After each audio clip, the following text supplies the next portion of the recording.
नमस्कार दोस्तों। अगर मैं आज आपसे कहूं कि भारत में एक ऐसा मंदिर है जहां भगवान की मूर्तियां हर कुछ सालों में मर जाती हैं और फिर जिंदा भी हो जाती हैं, तो आप क्या कहेंगे? ये चमत्कार है या अंधविश्वास? और अगर मैं ये भी जोड़ दूं कि उसी मंदिर में जो झंडा है अक्सर हवा की उल्टी दिशा में लहराता दिखाई देता है और समुद्र पास होने के बावजूद भीतर जाते ही लहरों की आवाज गायब हो जाती है। और कुछ ऐसे ही रहस्य हैं जिनके आज तक साइंस पूरी तरह एक्सप्लेन नहीं कर पाई है। शायद यहीं से हमारे मन में वो पुराना कॉन्फ्लिक्ट शुरू हो जाता है जहां एक तरफ ब्लाइंड बिलीफ होता है और दूसरी तरफ कंप्लीट रिजेक्शन होता है। लेकिन आज की बातचीत ना तो आपके सवाल बिना पूछे किए जाएंगे और ना ही हर चीज को जो है अंधविश्वास में किया जाएगा। सो आज हम बात करेंगे फैक्ट, लॉजिक और हिस्ट्री और साइंस को साथ में रख के समझने की कोशिश करेंगे कि जो ये मंदिर है इसमें कोई साइंटिफिक चीज है या सुपर नेचुरल चीज है, वो चीज आज हम समझेंगे और इसमें हम किसी भी आस्था का जो है मजाक नहीं उड़ाएंगे। सो इस परंपरा को समझने के लिए पहले हमें बहुत समय पीछे जाना होगा।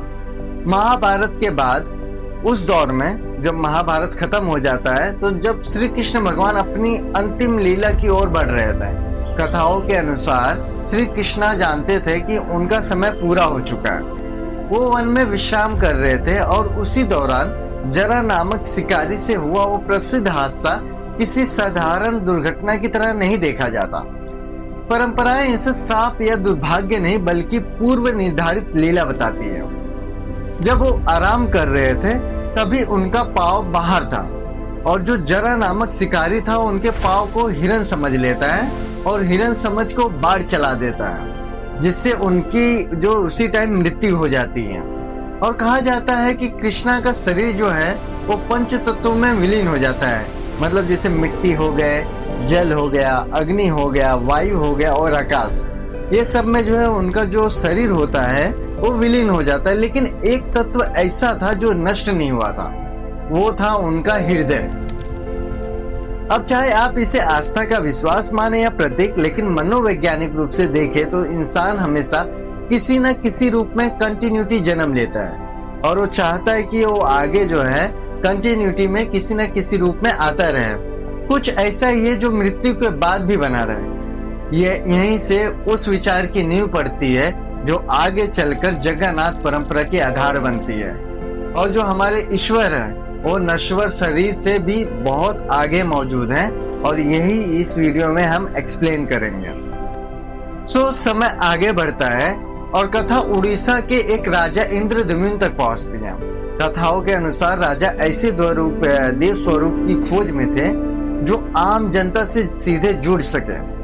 और उसी रात जब वो सो रहे थे तभी उनके स्वप्न में संकेत मिलता है कि समुद्र तट पर एक विशेष नीम का लकड़ी है और उसी में मैं ऐसा विराजमान रहूंगा। श्री कृष्ण भगवान उनको बताते हैं सपने में। सो यहाँ एक दिलचस्प सवाल उठता है कि नीम ही क्यों?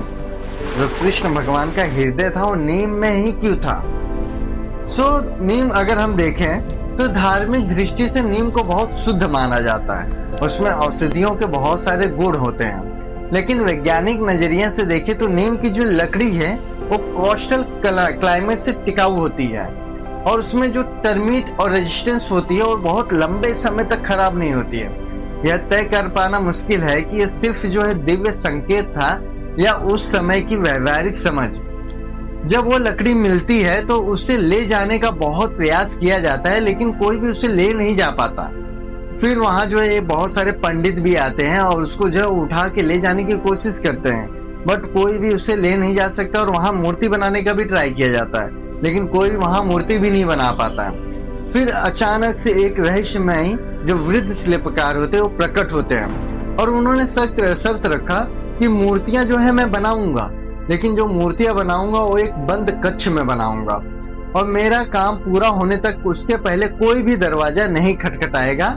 ये जो है वृद्ध शिल्पकार जो है शर्त रखते हैं। और ये कोई जो वृद्ध शिल्पकार थे और कोई नहीं, ये वही व्यक्ति थे जो विश्वकर्मा है, जो भगवान के औजार शस्त्र ये सब वही बनाए थे। तो विश्वकर्मा जी है प्रकट मतलब रूप लेके आते हैं फिर इंद्रद्युम्न जो होते हैं वो वृद्ध शिल्पकार की बातों से एग्री हो जाते हैं और फिर जो वृद्ध शिल्पकार जो होते हैं अंदर जाके वो बनाते हैं। अब ये बनाने के लिए उन्होंने 21 दिन का समय मांगा था। अब 21 दिन तक जो है आवाज मतलब छीनी हथौड़ी की जो है आवाज आती है, लेकिन 21 दिनों के बाद ये आवाज जो है आना बंद हो जाती है। राजा जो होते कई दिनों तक वेट करते हैं, बट जब राजा का धैर्य टूटता है तो दरवाजा खोल दिया जाता है और पाया जाता है कि शिल्पकार जो था वो गायब हो चुका है और मूर्तियां जो होती हैं अधूरी मिलती हैं। दैट मीन्स के वो जो है सिर्फ बिना हाथ और बिना पैर और बिना हाथ पैर के मिलते हैं। सामान्य हालत में इसे देखा तो असफलता माना जाता है, लेकिन यहीं से कहानी एक अलग मोड़ लेती है। जब राजा सो रहे थे तभी उनके सपने में श्री कृष्ण भगवान आते हैं और बोलते हैं कि यही मेरा स्वरूप है, और फिर आकाशवाणी के अनुसार यही स्वरूप स्वीकार किया जाता है। सो यहीं से जगन्नाथ और बालभद्र और सुभद्रा का अनोखा रूप सामने आता है दुनिया का, जो भारतीय मूली कला की परंपरा से बिल्कुल अलग है।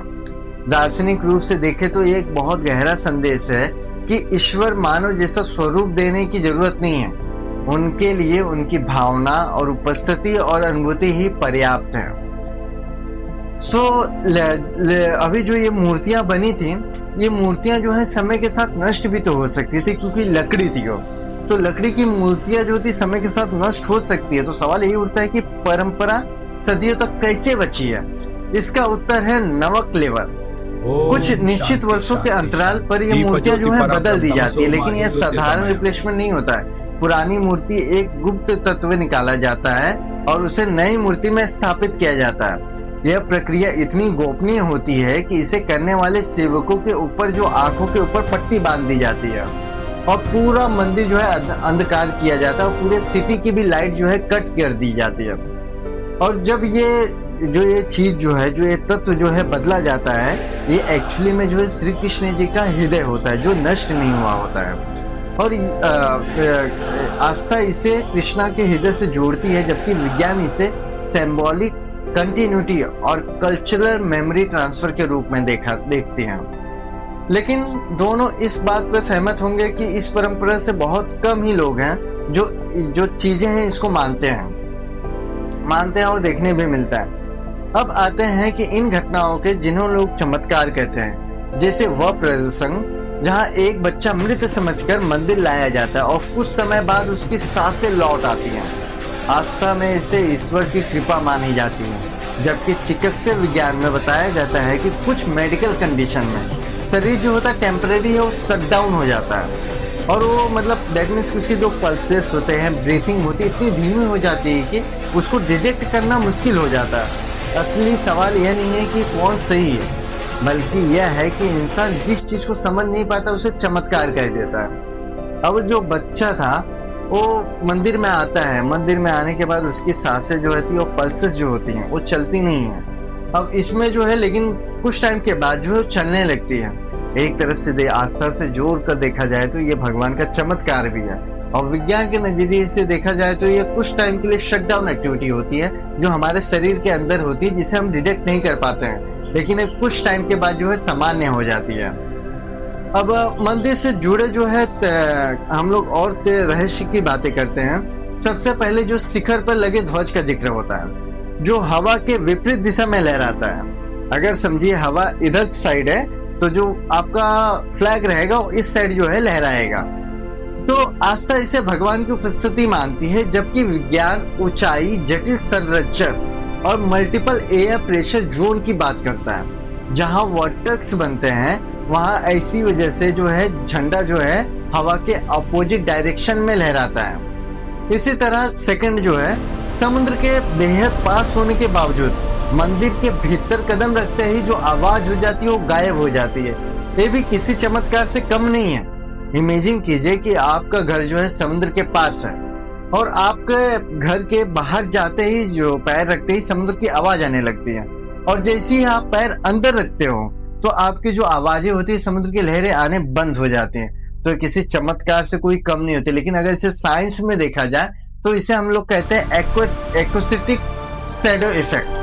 अब जो एक्वास्टिक और शैडो इफेक्ट होता है, ये क्या होता है, मोटी पत्थर की दीवारों से जो वहाँ लगे हैं ना, तो उसमें जब ये हवा आता है तो फ्रीक्वेंसी जो रहता है ना उसमें डायरेक्टली वो लड़ के रिफ्लेक्ट हो जाता है, क्योंकि जो उनकी दीवार की जो शिल्पकार जो है डिजाइन बनाए हैं, ऐसा बना है कि उसमें कोई भी फ्रीक्वेंसी अगर आएगी तो रिफ्लेक्ट होकर रिटर्न चली जाएगी।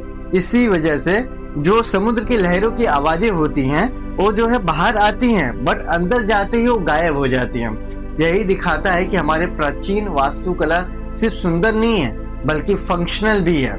ऐसी ही है नील चक्र की छाया, उसका जो छाया है नहीं दिखाई देता है। अगर इसके हम साइंस के नजरिए से देखें कि साइंस में पढ़ा होगा कि ऑप्टिकल इल्यूजन होता है। अब जैसे सूर्य का जो कोण होता है ना, उसका रिफ्लेक्शन एक ही जगह पे पड़ता है। दैट मीन्स कि इधर से परछाई है, इधर का सूर्य का कोण है, दोनों आके एक ही जगह जो है यहाँ स्थिति हो जाती है। तो इसमें क्या होता है, जो इल्यूजन होता है ना वो दिखाई नहीं देता है, रिफ्लेक्शन। तो यही रीजन है कि नील चक्र की जो छाया होती है वो दिखाई नहीं देता है।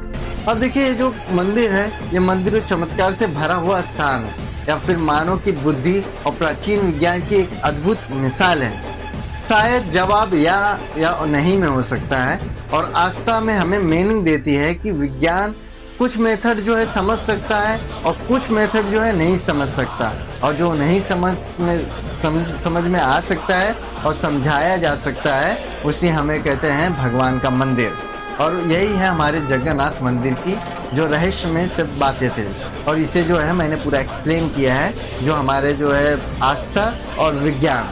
और देखा जाए तो मैं किसी भी आस्था को ठेस नहीं पहुंचाना चाहता हूं, मैं सिर्फ जो है एक्सप्लेनेशन दिया हूं। तो प्लीज़ इस वीडियो को कोई अलग एंगल न दिया जाए। Thank you.